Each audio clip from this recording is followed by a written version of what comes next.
Britain's greeting to the United Nations packed every corner of London's Albert Hall. Presiding was Field Marshal Alexander. We are a nation who hate and detest war, and no one hates it more than we soldiers, who have seen at first hand the misery and degradation which it brings.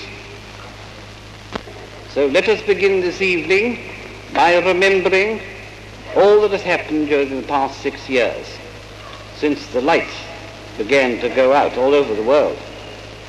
We can then give humble and heartfelt thanks that we are here today as free men and free women, representative of 51 free nations, with this golden opportunity before us to make for mankind and the coming generations a better world to live in.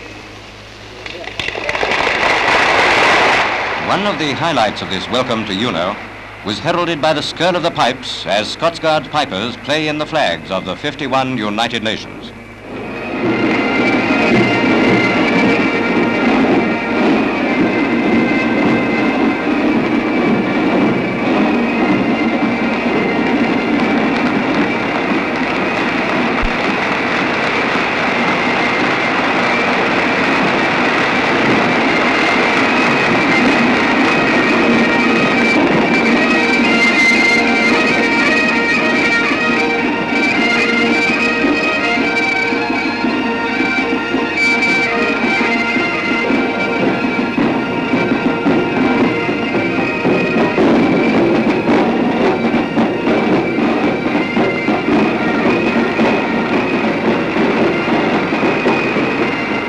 After the ceremony of remembrance and dedication, the Archbishop of Canterbury made a moving speech in which he pledged the full support of the Church to the work of the United Nations Association.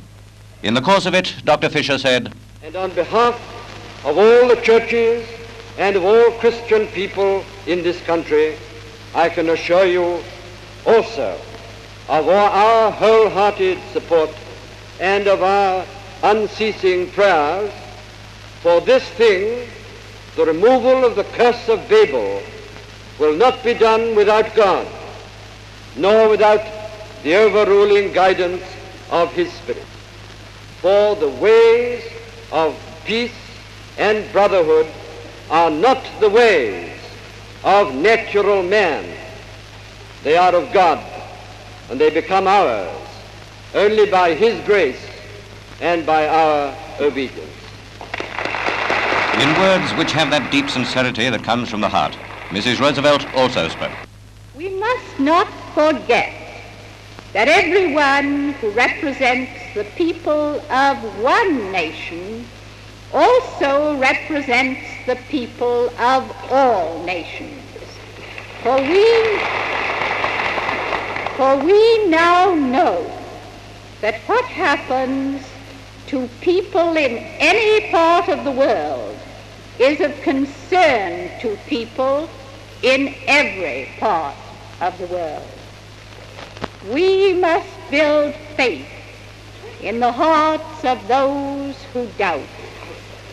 We must rekindle faith in ourselves when it grows dim, and find some kind of divine courage within us that will make us keep on till on earth we have peace and goodwill among men.